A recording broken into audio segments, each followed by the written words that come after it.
and all due respect to DeAndre Swift and Combinanga, this ain't going to happen again to anybody else.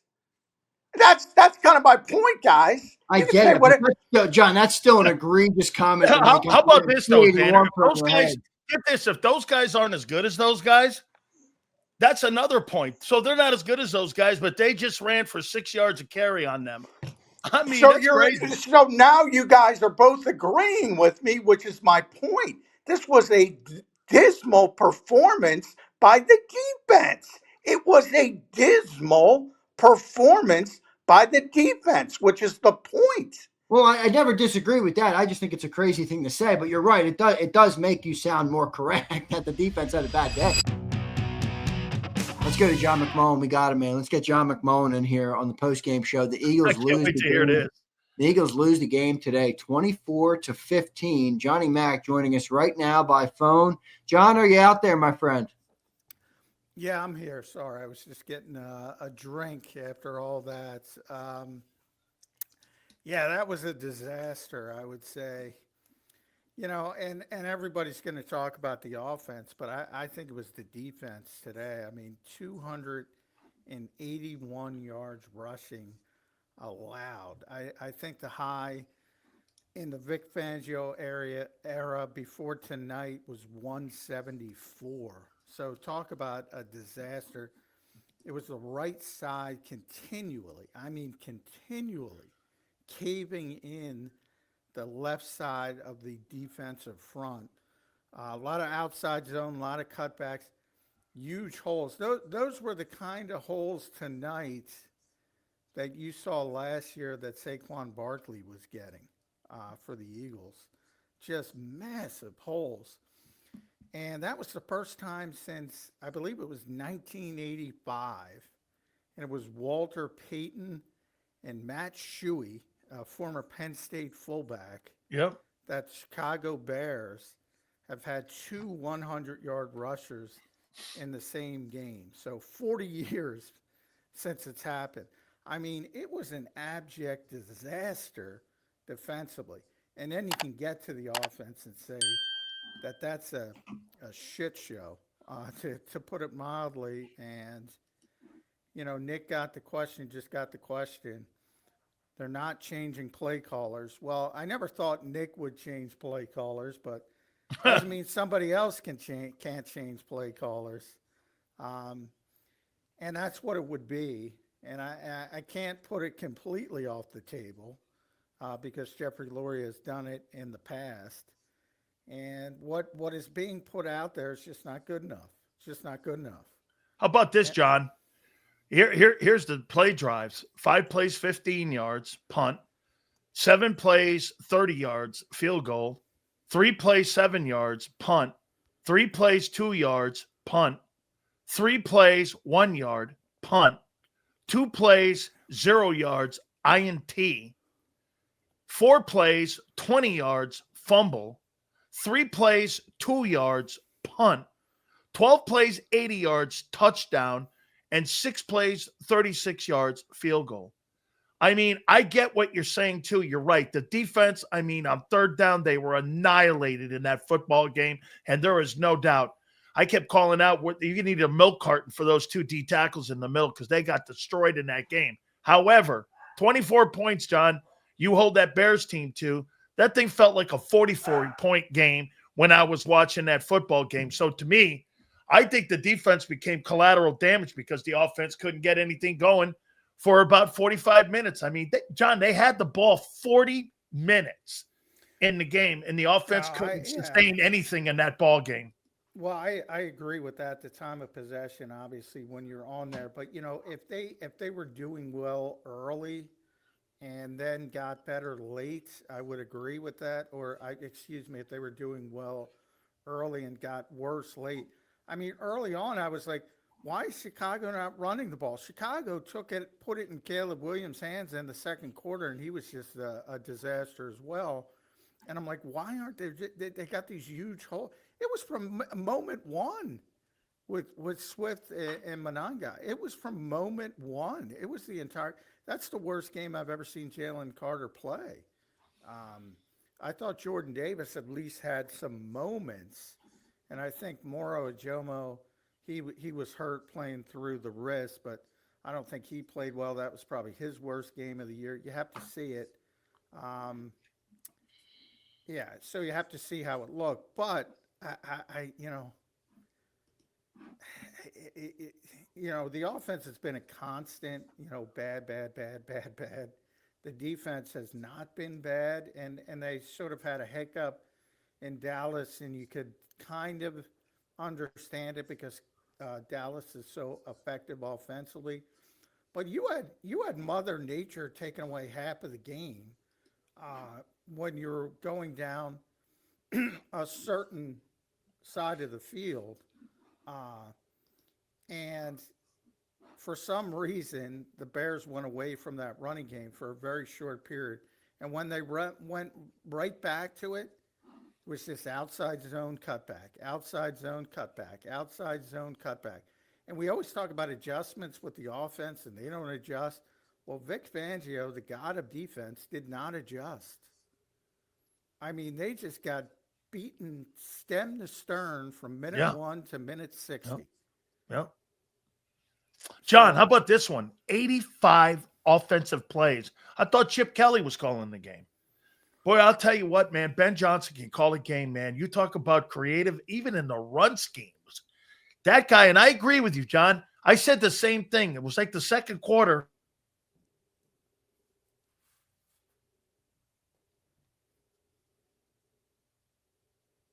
Uh-oh, Sills dropped out. John, I got you, right? Yeah, I got you. Oh, John, Sills, you dropped out. John, I got to push back on you on the defense, man. I mean, I don't know what you're looking for from these guys, man. I mean, John, the time of possession, 40 minutes to 20 minutes. The Bears ran 85 total plays in the game. Now, I know they gave up a boatload of yards, but I'm looking at this. I'm like, geez, they only gave up 24 points.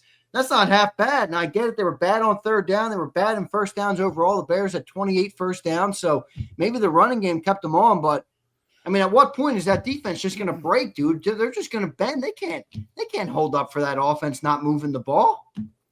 Yeah, now like I said, you're looking at the, and I get it. They were a big part of that at the start. They couldn't stop the run from moment one. They couldn't stop the run. They couldn't stop. Now you're right about the offense being ineffective. I'm not trying to say that, but normally that's what we talk about. That what differed today is, the first drive where they stopped on the fourth down. They were just run, and that was the only effective stop. They had the 4th and 1, and Byron Young had the stop, and that was it. That was it for the rest of the game.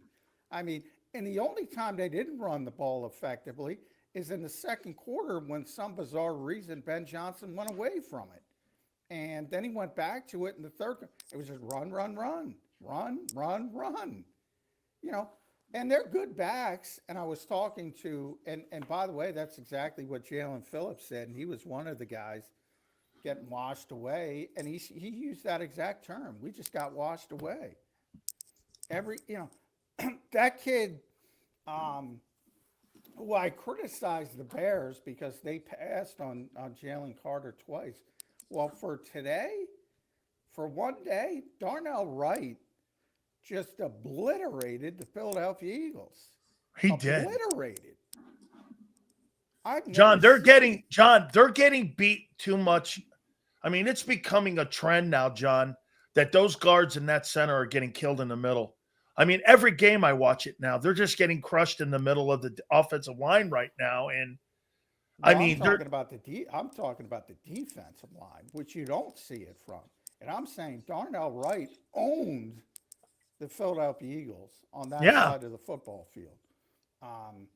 So that, and Jalen Phillips, and at times when he was inside, playing more of a 5 technique or a 4-eye, and Jalen Carter would get wiped away.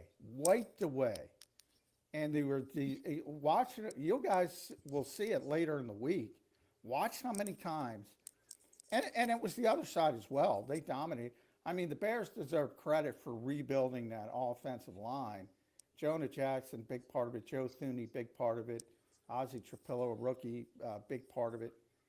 I mean, before today, like the offense has struggled throughout the season. We've seen that time and time and time and time again.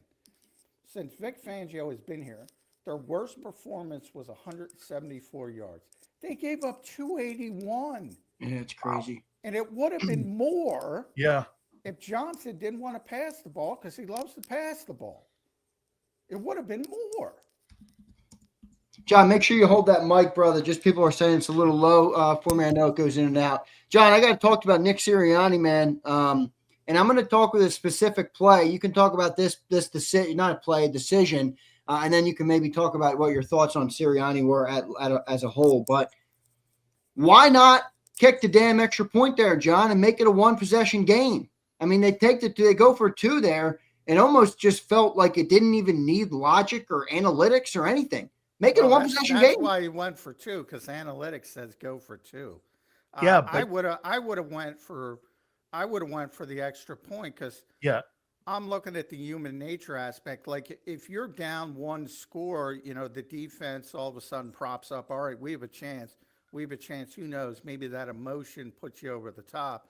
But if you just type in the numbers to those stupid sites, it tells you to go for it. Why though? Why in that spot do you go for it? Never have gone for that. The percentages, if you get it at that point in the history of football, you got a better chance of coming back. That's all it's about.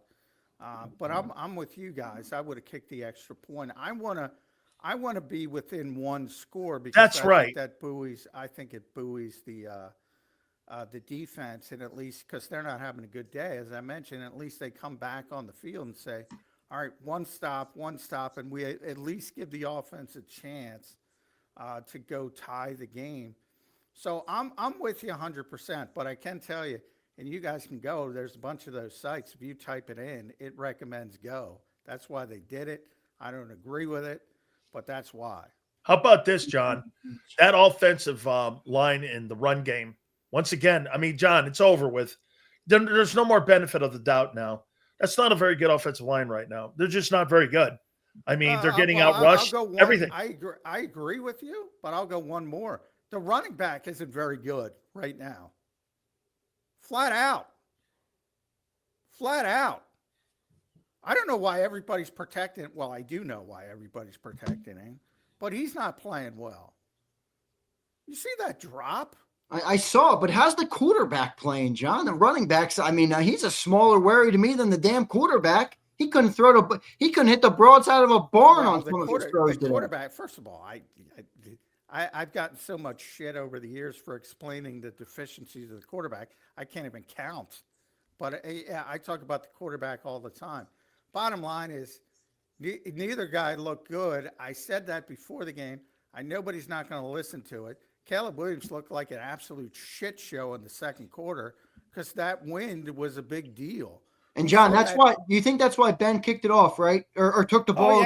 Oh, yeah. That was a great decision by Ben Great Johnson. decision. He had the wind in the fourth quarter. Tremendous decision. And I'm not sure the Eagles would have made that decision. No, they wouldn't. You'll never know. But, that was a we kind of know. It was a big deal, that wind. I mean, I don't know. It was like the third throw of the game that fluttered out of Jalen Hurts' hands going against the wind. And then the second quarter, the Bears, Caleb Williams went, and he couldn't do anything. And he was so inaccurate.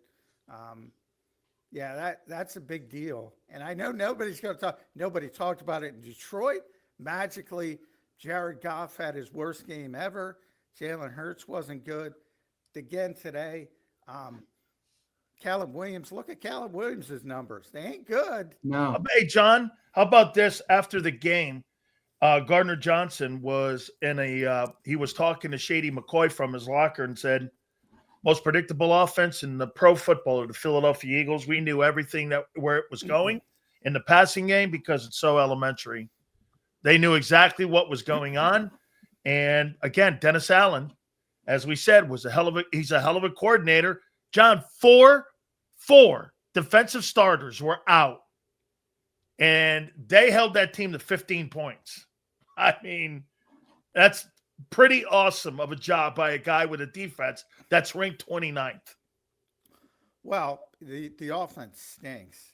We don't need CJ to confirm that, but CJ could get cut tomorrow, and he could come back to Philly and he'd say the exact opposite. So, Okay. he's not the guy that I'm going to lean on. But Yeah, and well, that's what I saw in the game today, though. I saw predictability again. Obviously, he's very bitter at what happened here. But I'm just saying he's not he's not credible. But Yeah, but is what he said credible? I mean, what he said makes sense. What he said was credible. Offensively, but that's what I talked about. These guys who say one thing one day, one thing the next. Offensively, they haven't played well at all. I mean, that's stipulated. Nobody's going to argue that. It's a disaster at every level. They can't run the ball. They can't throw the ball. The quarterback's deficiencies are showing up now that they can't run the ball. And it looks ugly. There's no doubt about that. Nobody's trying to say anything different. And if they are, but that's just, I'm just talking about a guy who will, say one thing one day and vastly something different the next, depending on what mood he might be in. That's all I'm saying. All right, John, where are you on this team then, man? They've now lost 2 straight to the Cowboys and the Bears. They've really had 2 awful performances for the better part of 3 quarters last game and then most of the game this game. Where are you on this team? I mean, have they changed, John? I mean, you thought this team was going to beat this team by double digits today. At least that's what you said last week, because you just felt like they weren't ready for the spot. Well, they were ready for the spot. Are the Eagles not as good as we thought, John? Well, they weren't today, that's for certainly. But again, so, here's why I went defense first, because the offense has been like this the whole year.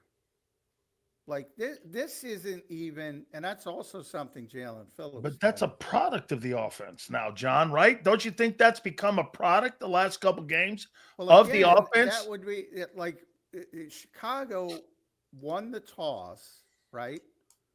And they took the ball because Ben wanted to manipulate having the wind in the fourth quarter, which was a great decision. Okay.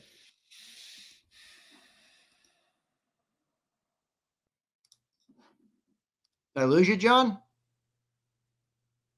Before they even had a chance to be pathetic on offense, they were pathetic on defense. So why is there, and that continued for 60 minutes basically. And the only reason it didn't continue is because of the little blip in the second quarter where Ben Johnson went away from the running game and decided, hey, to give Caleb some, I don't know, reps, I guess, throwing the football. That continued, and it was the worst performance of the Vic Fangio era. So, if the worst performance of the Vic Fangio era doesn't deserve criticism, I don't know what does, because this was the worst defensive performance of the Vic Fangio era, and nothing against DeAndre Swift and Kyle Monangai, because they're good backs. But that's something else that Jalen Phillips told me when he admitted, we were getting washed out pretty consistently, washed down. He said, we just played Gibbs and Montgomery. And he said, no disrespect to these guys, but they ain't those guys. Those guys have no room to talk about getting their ass kicked by. Again, this goes down to O-line, John. I mean, those guys are talking like that and saying that those guys were better and they got 281 yards ran down their throat. Wow. That's some balls to sit there and say that. Not you, John. No. Those guys saying that like that, that's ridiculous. Well, Shabir Gibbs and David Montgomery are better than DeAndre Swift and That's not the point. 281 just got put on that team right now. Well, that is the point. The point is because 281 got put on that team. Man. So those guys are sitting there in the locker room talking about the other guys in Detroit and how good and how much better they are, and they just got their asses kicked. I don't think that happened today, right, John? Did that happen just now? Well, yeah, Jalen Phillips said. I asked him, how difficult it is to deal with a complementary duo like that. One guy who's sort of the speed guy, the lightning, DeAndre Swift, and one guy who's the power guy, who was McMullen guy. And I said, "Is that difficult to deal with?" And all Jalen said, he didn't say anything bad. He said, we just no disrespect," and he actually said that, "No disrespect to these guys, but we just played the best duo in the NFL." So it was more than just, the running backs have a good day. And all due respect to DeAndre Swift and Combinanga, this ain't going to happen again to anybody else. That's kind of my point, guys. I get it, but that's John, that's still an egregious comment. How about this, though, Xander? If those guys aren't as good as those guys, that's another point. So they're not as good as those guys, but they just ran for 6 yards of carry on them. I mean, so now you guys are both agreeing with me, which is my point. This was a dismal performance by the defense. It was a dismal performance by the defense, which is the point. Well, I never disagree with that. I just think it's a crazy thing to say, but you're right. It does make you sound more correct that the defense had a bad day. Well, why is it a crazy thing to say that Jahmyr Gibbs is better than DeAndre Swift? And that David Montgomery is better than it really has no bearing on who they're playing against because they're getting killed. Okay. I feel like you guys are missing the point completely. Okay. No, I get what you're saying. No. You're saying that they had a fucking awful game. I get what you're saying. At this point. Okay. It was, you're missing it, so that's fine. You've done it well. I want to miss this point, yes. Yeah, you've done it well, but that's not my fault for a lack of understanding. 6 carries, 281. You're right. By two average backs. Dude, I literally started this call. I literally started this call. 281, Don, by 2 average backs. You're right. Oh, my fucking God. I literally started this call. Let's hang on. We'll stop. You're right. Well, no, that's what he's saying, though, Sills. You're saying the comment was done. John is saying that's what happened. I got it. I'm not really attacking. Well, did you get it? Or you just want to talk? Or did you get it? Because obviously you didn't get it. John, there's no reason to be an asshole to me like what's his name was to you, because I'm not. Yeah, well, I'm not being an asshole if you're not getting my point. I respect you. I'm not being an asshole to you, so there's no reason to be to me either. Well, I'm only assholes to people being assholes to me. Okay, so people seem to enjoy it. Okay. Well, what the fuck? I say something, and you say something, and you go the other direction. Yeah, exactly. Exactly. Sure. Talk about the game. The problem, exactly. And here's your bullshit now. Okay, John. Well, then listen to the original point and don't shift in mid-conversation. And fucking agree with me, and then pretend you're not agreeing with me. Yeah, okay. I mean, what the hell is that? You can be the referee, Zander. I don't give a shit. Well, it was a misunderstanding. I mean, you both were saying the same. It was a misunderstanding. It's fine. You can agree to disagree on a point. I don't think he was a jerk to you, John. I really don't. I don't think he said anything. I wasn't. I really don't. John likes to be right, and that's what it is. It comes down to it. Now you don't start taking shots at him. Both of you guys taking shots. John, let me get back to the game. Leave that in the abyss, please. Fair enough. John, talk to me about Jalen Hurts, man. I've gotten more super chats today than ever maybe in the history of JAKIB, calling for the benching of the quarterback. Now, that doesn't mean they're right, but it certainly means the fan base feeling a certain way about the offense, the quarterback, and everything. What did you see? How do you view it? Where do you put the fault for the offense? And just your thought on that at large. Well, I'm glad people are willing to have that conversation. I'll say that because there's always been these deficiencies, and you know this, Zander. We have these conversations in the offseason, and everybody wants to cut our head off because we don't think the quarterback is a top 5 quarterback in the NFL or something of that nature, which is not even an insult. So I'm glad people are willing to have that conversation.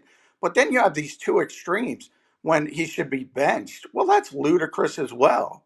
I mean, the guy's a good quarterback, but he has deficiencies, and you have to play a certain way with Jalen Hurts, and it's very ball security conscious, which again, now they lost the turnover battle. They didn't lose it last week. They tied it, but they lost it this week, and all of a sudden they're losing games. He had that bad interception. That was a really, really bad interception. I don't know everybody's obsession with this push play. Get the hell out of this tush play. Get out of it. Spread the field. Put 5 receivers on the field. And let Jalen Hurts pick the quarterback sneak where he wants to go, because people have to respect Saquon Barkley outside, A.J. Brown outside, DeVonta Smith, Dallas Goedert. They have to respect them, so they have to move defenders out. You can't just say, oh, we're going to ignore those guys, because then you just flip it out and get a touchdown that way. It would create an easy, normal, traditional quarterback sneak conversion.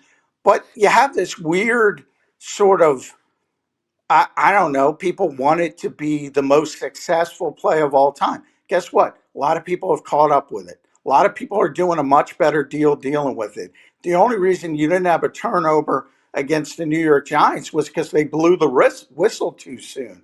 People are ripping at the ball. People are getting it out. It happened again today. And guess what? If they convert that tush push, they're probably going to go in and score, take the lead.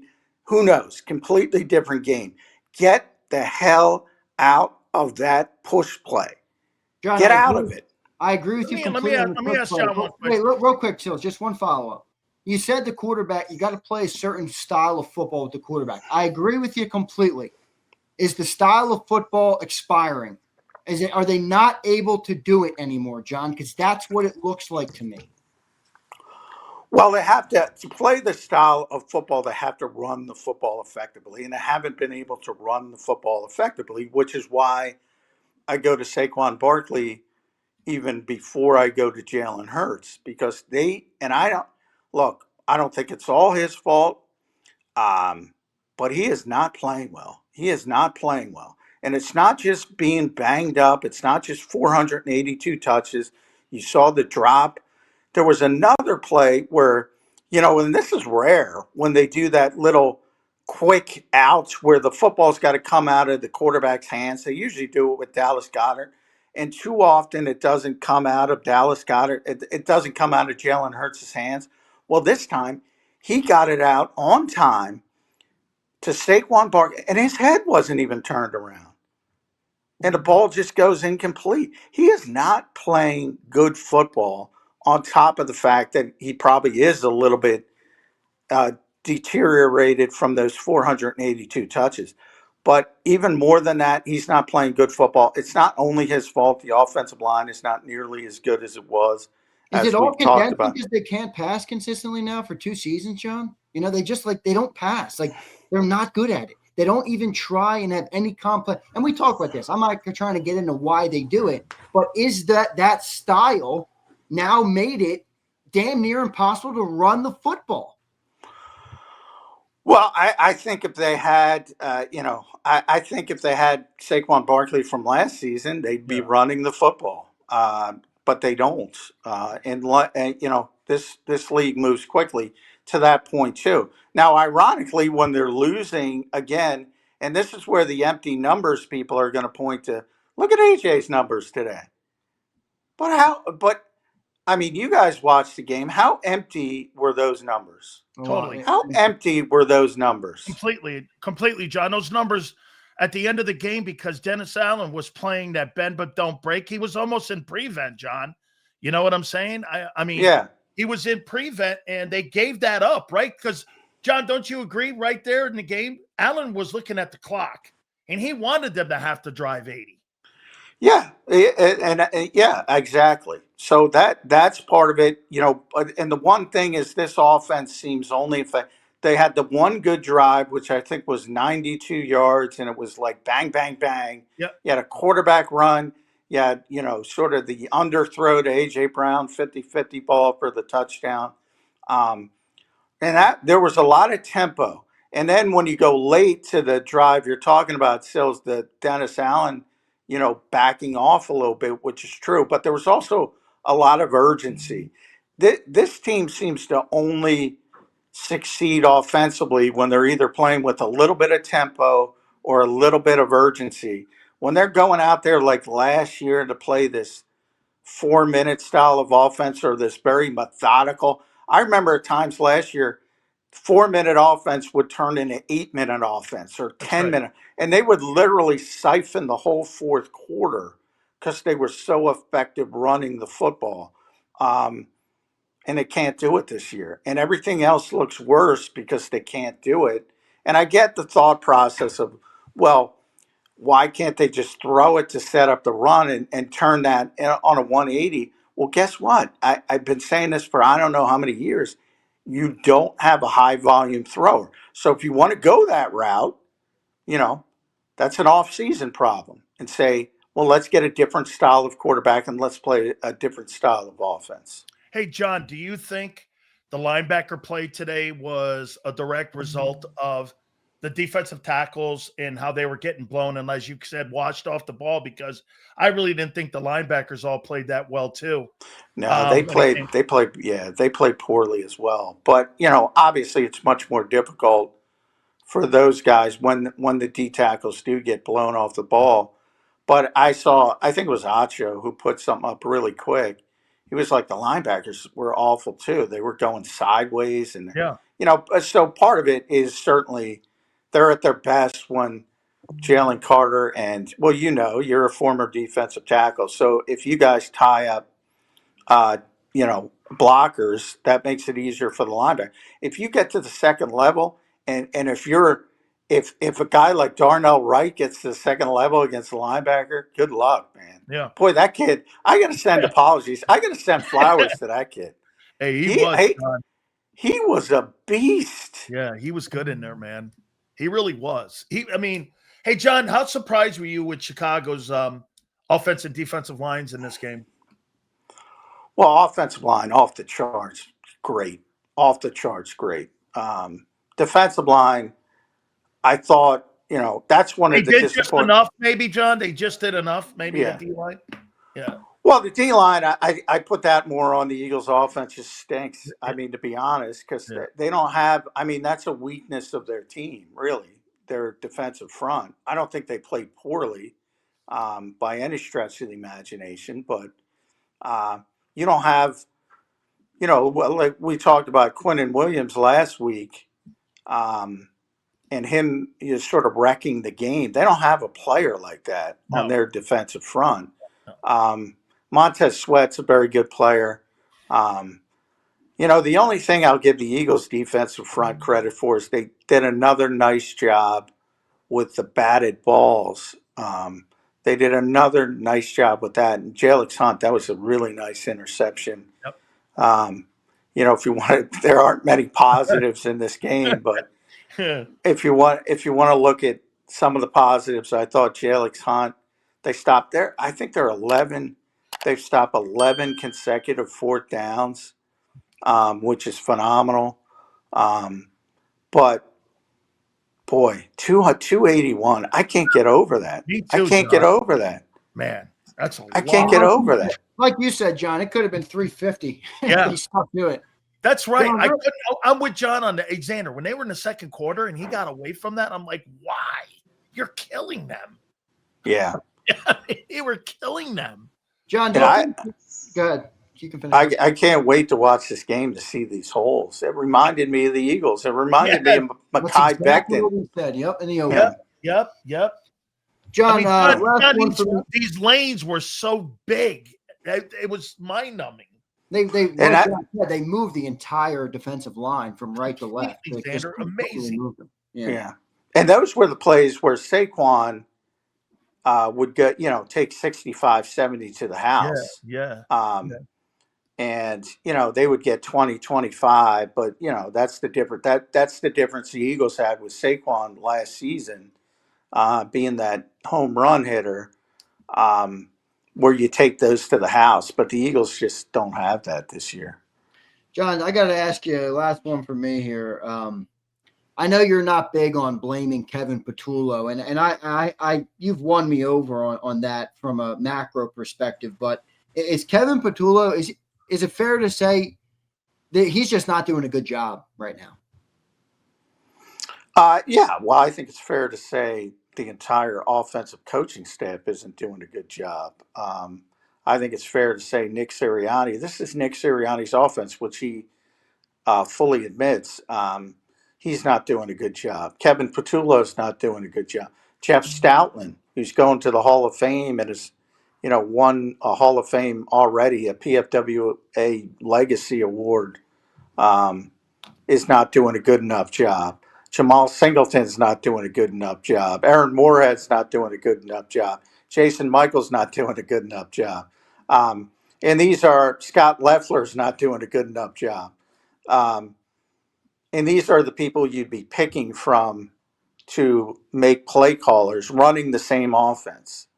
So, be careful what you wish for. The last time they tried that was on the defensive side of the ball with Sean Desai, who was completely overmatched, and maybe KP is. Maybe, they'll look at it off after the season and say, all right, too big of a job for you. We're going to go in a different direction. But that's an off-season thing.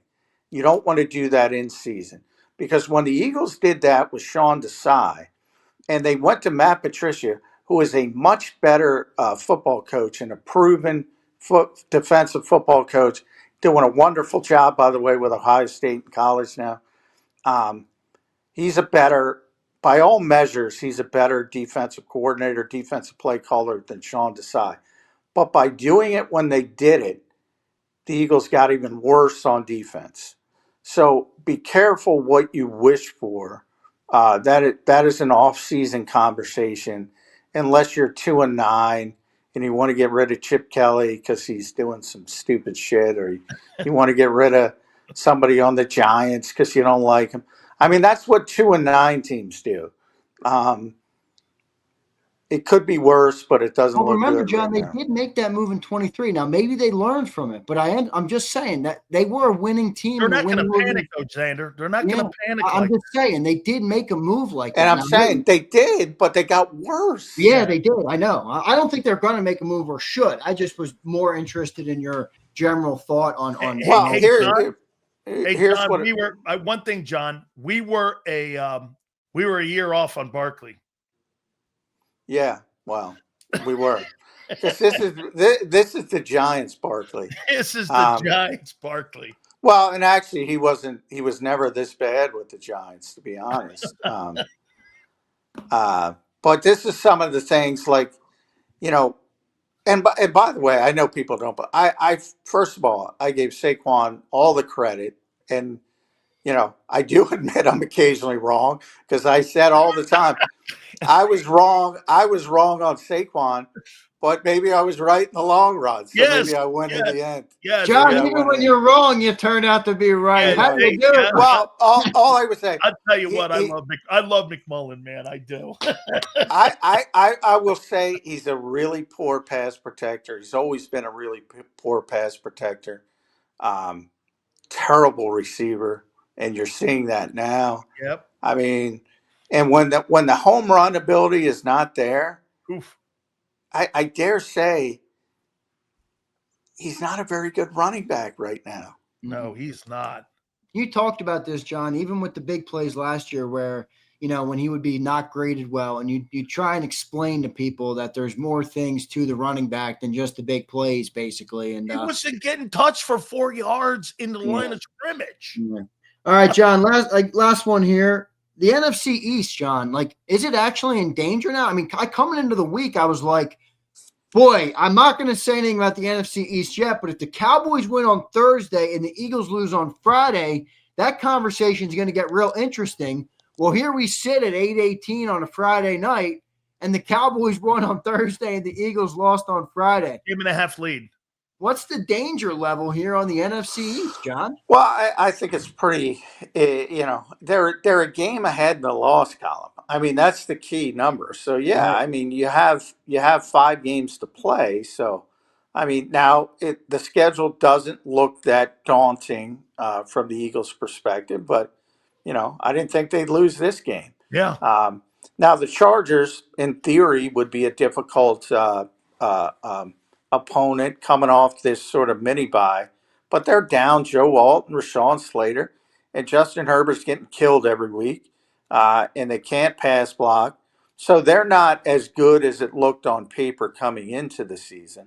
Then you have the Commanders, who've been a disaster. You have them twice, And you have the Raiders, which we just thought they just fired Chip Kelly. Pete Carroll might be one and done. They're an abject disaster. So, but the Cowboys are good, man. I'll tell you what. I'll say this right now, today, as we speak right now, Yep. the best team, I think the best team in the NFC is the Los Angeles Rams. Number 2 is the Green Bay Packers. And I know the Eagles beat them both, but right now, the way they're playing, number 2 is the Green Bay Packers. And number 3, maybe a little bit of disrespect to the Seattle Seahawks here, but I haven't seen enough of them, to be honest, even though I'm a big Darnold guy. Number 3 is the Dallas Cowboys. Right now, the Dallas Cowboys are. John, you think the best team in the NFC East right now is the Cowboys? Yeah, they're playing the best. Okay, I agree. Yes, sir. They're playing the best. Absolutely. Now, that they dug themselves a hole, they might not be able to get out of it, but they're playing the best football right now today. I don't think anybody could argue with that. I know they'll want to, but they're playing better than the Philadelphia Eagles right now. They just beat them, and the Eagles just showed up and were awful on both sides of the football. And by the way, even Jake Elliott, they missed an extra point. Throw special teams in there as well. They missed an extra point. He missed a 52-yard field goal late, which is difficult in these conditions, but nonetheless, it is what it is. This was, I mean, except for that Giants game, which was also on a short week, and maybe they have been handled short weeks well this year. This was the worst game they played all season. Yeah, I agree with that for sure. For sure. God, the Bears better than we thought. I mean, I was kind of impressed by them, man. Good offensive line, good defensive line. Well, they're good. You're still not buying them. You're still not. They just went on us. I think. Well, you know what? I think they've gone over Detroit because of all the injuries, and Detroit is not the same. I don't think they're better than Green Bay, even though they're ahead of Green Bay right now. I don't either. I agree. But I do think they're a good team. I just think they have to go more steps before they're going to be a serious Super Bowl contender. There's a lot of holes in Caleb Williams' game. Yeah, there is. And again, I don't want to start that conversation again, but I don't think there's a lot of people that are going to have as much trouble with DeAndre Swift and Kyle Monangai as the Eagles had today. I just don't. I agree. Well, I would say this to you, John, about Chicago, though. You got to be really happy with what you're seeing if you're Ryan Poles, because they're headed in a good direction right now. Yeah, I saw Ryan Poles today. I said hello to him, had a nice little chat. And I'm glad he hasn't heard how many times I've criticized him. Did you tell him he's got a fan in Zander Krause? I've been telling you I like Ryan Poles. Because it was a Black Friday game, by the way, guys. So a lot of national people are here because it's a standalone game. So I had a nice little chat with Ryan Poles. I also had a nice little chat with Diana Rossini, who was here. So I apologized to her for the city of Philadelphia. So sorry, guys. All right, we might have to get Diana on, John. John, great stuff, man. Any final thought on this game, John? 24 to 15. I can't believe it. It feels like it should have been bigger than that, too, by the way. Your final thought here, John, on the Eagles' second loss in a row. They fall to 8-4. Boy, again, because maybe it's just as simple as I expect more out of the defense. I was completely floored by how the defense played because, they had an advantage today. Remember, because of the weather, it should have been easier for them. And it was in the passing game, but boy. And there were no adjustments, none. I'm sure there were when I watched the film, but boy. I don't know, John. They really didn't look like there was, dude. I mean, normally when Vic has trouble stopping the run, he goes from 4-man fronts to 5, and from 5-man fronts to 6. And I think maybe he was like me, and he was like, "Well, it's Monangai and Swift. We'll stop them. We'll stop them." Maybe it was. I Man, mean, you might have to put some respect on those guys, man. They ran the ball well today. They did. Well, they certainly did. There's And John, no remember, they were disrespect. the number 2 rushing team coming into the game. Yeah, they were number 2 coming into this. Yeah, and that's, whenever you see who number 1 last year was Baltimore, historic, and Derrick Henry is obviously one of the best running backs of all time. But you also have Lamar. Number 2 was the Eagles, and they had the best rushing season of all time. And Jalen Hurts. The Bears are up at the top and Caleb Williams. That's a big part of their running game as well. No doubt. Johnny Mac, thank you, brother. We appreciate it, man. Get home safe. Thank you, John. All right. And my apologies, Sills. I shouldn't Me too. That hey, John, me too, bro. We're good, man. We're always good, man. You know why? Yeah. It's over. I don't want to get back into it, but I'll just say I'm not getting it. You guys both said the same thing. Sileo just didn't like the comment that Jalen made. You guys were agreeing. Well, I'll tell you what. As a defensive guy, John, I get offended when I see that kind of yardage being put on DTs like that. Yeah.